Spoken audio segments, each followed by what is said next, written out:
Hi friends, నేను మీ రాణి. ఈరోజు healthy అయిన ఆకుకూరని చూపించబోతున్నానండి. పొన్నుగంటి కూర అంటాం.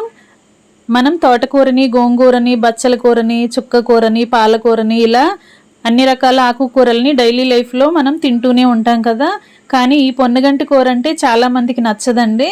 కానీ ఇలాంటి ఆహారాన్ని వారానికి 2 సార్లైనా ఫ్యామిలీకి పెట్టాలి, అందరూ తినాలండి. చాలా మంచిది, చిన్నపిల్లలకి పెద్దవారికి చాలా చాలా మంచిదండి. కంటి చూపు మెరుగుపరుస్తుంది. పెద్దవారికి అయితే కాల్షియం పుష్కలంగా అందుతుందండి. ఖచ్చితంగా మీరు కూడా ఫ్యామిలీలో కుక్ చేసి పెట్టండి. పప్పు కాంబినేషన్తో ఈ కర్రీని చేసుకోవచ్చండి. చట్నీ చేసుకోవచ్చు, ఆకుకూరని ఫ్రై కూడా చేసుకోవచ్చండి.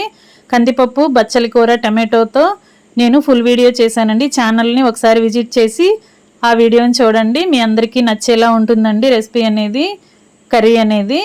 మీరు కూడా ట్రై చేసి చూడండి. మరొక రెసిపీతో మళ్ళీ కలుద్దాం. Thanks for watching. నేను మీ రాణి.